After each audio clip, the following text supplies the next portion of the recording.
Hello, welcome to my channel, Space Dread. I'm Space Dread, and here we are up in the mountains, the beautiful mountains, enjoying God's green earth. And as you can see, it is green here and beautiful, a little on the warm side. I've got flies hanging around, so if you hear that buzzing, those are them damn horse flies, but we'll get over it. So what this video is a video response to Douchebag's brother Dick. There's Douchebag with a gun, and then his brother Dick. And Brother Dick did a video a few months ago about line gear, war belts, and battle rattle, and all sorts of cool things. And so he inspired me to do some changes on mine. So give me a second. Okay, so here we are. Sorry, I'm still learning how to do all this.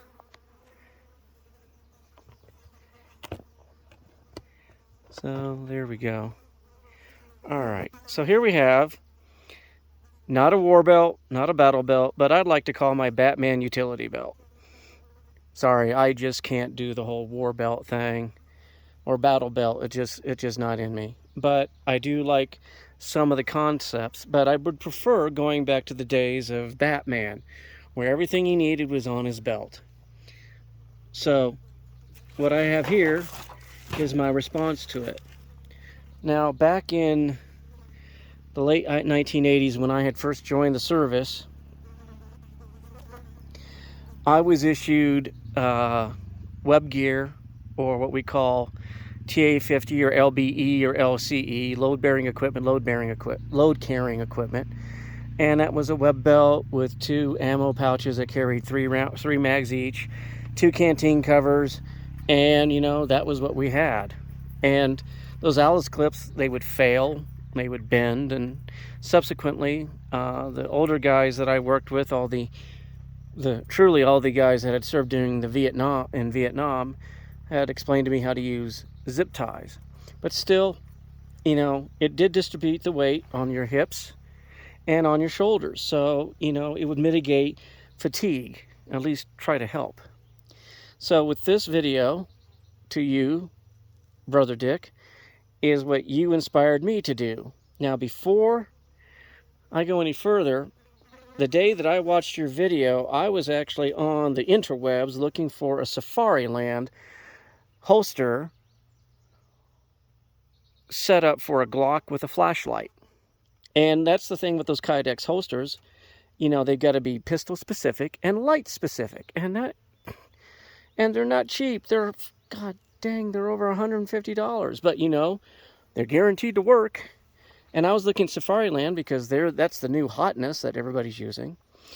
So, with that said, after watching your video, I turned around and I bought this $25 universal holster. And it doesn't matter whether I have a light or not. It fits all my Glocks. Yes, I'm a Glock guy. I found a pistol that I like and I use, and it's the Glock. I'm not saying it's the best pistol out there. Get whatever you like, whatever fits your hand. I've always told people, get the pistol that fits your hand. My small girly-like hands, the Glock works quite well. So, when I was in Afghanistan, everybody was using Serpas. So I had originally had a Serpa on here with a drop leg and for Glocks, and when I went to flashlights, it was just a pain. But this, I think is the best solution for what I have. I'm not wearing it every day. I'm not in the thick of it. I'm not a duty officer. I'm not out there chasing bad guys. Believe me, they'd outrun me. But something for, I don't want to say casual use, but something for use when there's an emergency. I'm ready. I've got something that I can use, and I can fit any one of my Glocks in here. The 21, the 19, the 30S, or my 43. And we'll go over more of that here in just a moment.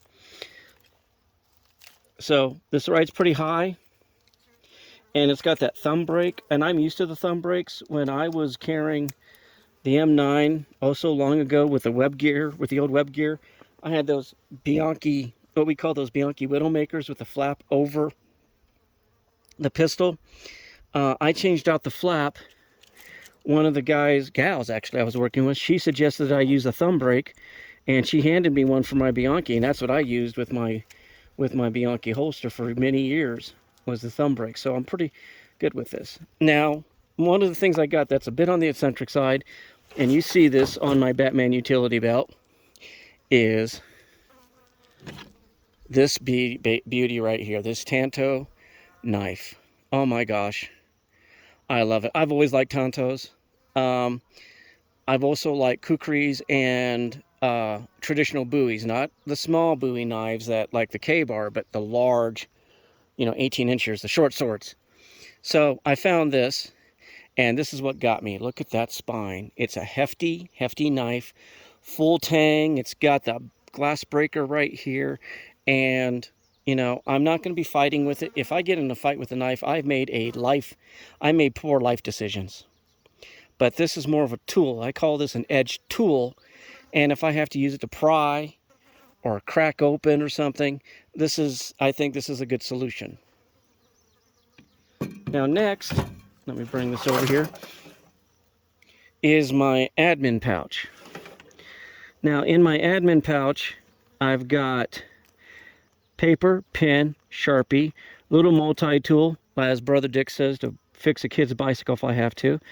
A spare bolt with firing pin. Now with this system, I use a rifle that has the firing pin and a rolled pin into the bolt, so it's not easy to do under a pinch. So I carry a spare one in case my primary one breaks down. And then I've also got some comfort things, some emergency, and some hydration powder, put into a canteen and hydrate. All right, flies. And then in the outer pocket, we've got from Skinny Medic a boo-boo kit. And if anything, I'm going to be using this more than than your traditional first aid kit. Band-aids, alcohol wipes, ibuprofen, Benadryl, some small burn gel, all that sort of thing. As you can see, the flies really do love me. I feel like a turd. Anyways, so I've got that here, and it's in the outer pocket because if anything, I'm probably going to use that more than any other item when it comes to first aid. Now we have the actual first aid kit, which is another thing from you, Brother Dick, was horizontal. I don't know about these malice clips. If anybody's got a suggestion on how to better put that on here, I'm open to it. But on this kit, I've got 2 tourniquets or tourniquets, or is it tourniquets or tourniquets or TQs or whatever. So I've got 2 of them, 2 different brands right here, 2 different types, not brands, 2 different types, ready to go.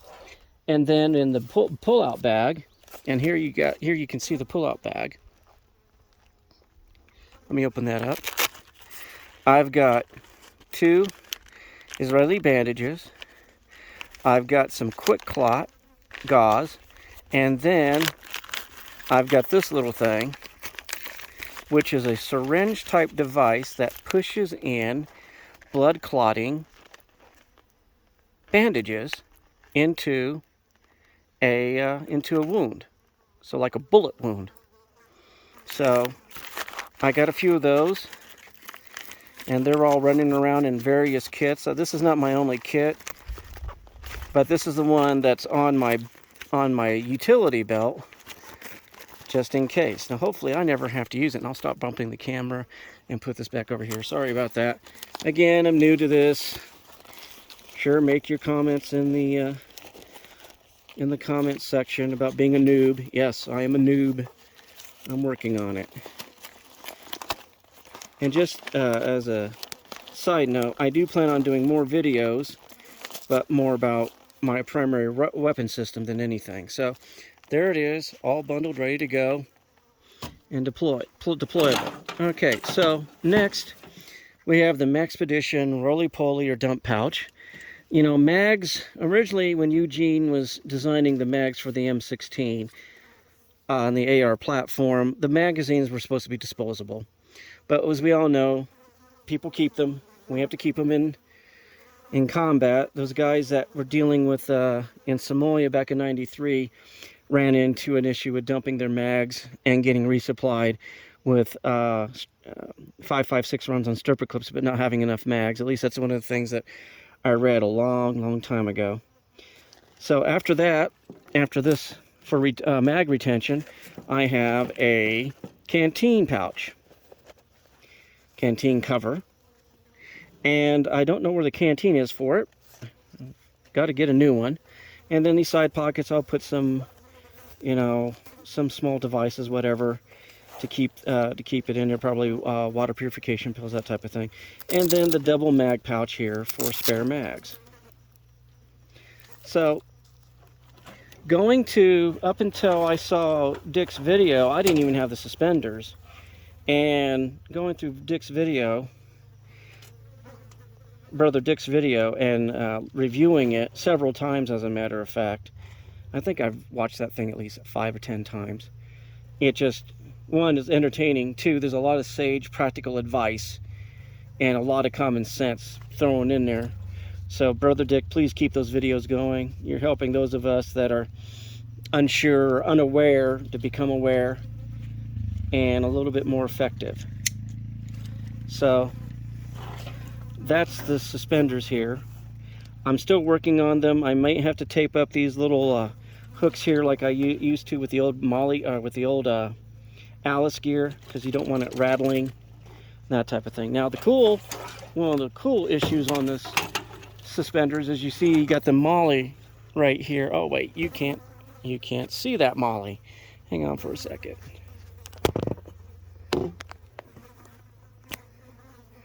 There we go. Now you can see it. Sorry about that. So you got molly up here, and what I'm thinking, because I'm a bit on the eccentric side, is I've got a small, really nice machete, and pairing it with a really cool Kydex sheath, putting it right here and having it cross out from my right shoulder. Yeah, I know. That's a little much, but it is what it is. I'll play with it. We'll see how it goes. And everything, as you can see, I'm keeping everything pretty slick. I'm probably going to take these rings out, because I am marrying that with, and you can see it behind the rifle, a chest rig. Give me a second. Let me put you on pause for just a moment. We'll be right back. Okay, so here I am back. I know it's probably jumping around, but I'm playing with all this. Now, what I have here is a BDS chest rig. You know, BDS is a veteran-owned company out of Oceanside, California. And originally, it has 4 mag pouches, and these are designed for the larger caliber. You know, I can fit my 5.56 in here, as you can see. But I also want to fit, you know, a larger 30 caliber magazine, 7.62 by 39, for my rifle. And we'll talk about this XCR here in just a moment. But the belt with the suspenders goes on first, and then I will put this over that. I'll put this chest rig over it, and that's the reason I'm keeping the suspenders pretty open. If I have to add things on my shoulders, I've got molly here that I can use to add stuff. I don't know, maybe a road flare, you know, a unicorn, a pegahorn, something like that. I don't know. But 7 mags, which is, when I was in, a full loadout. You know, 210 rounds of 5.56, or for me, 210 rounds of 7.62 by 39. Now, whether it's 5.56 or 7.62 by 39, it is heavy. And I don't know if I have the endurance this time in my life to carry 7 rounds, so I'm actually looking at maybe going down to 4.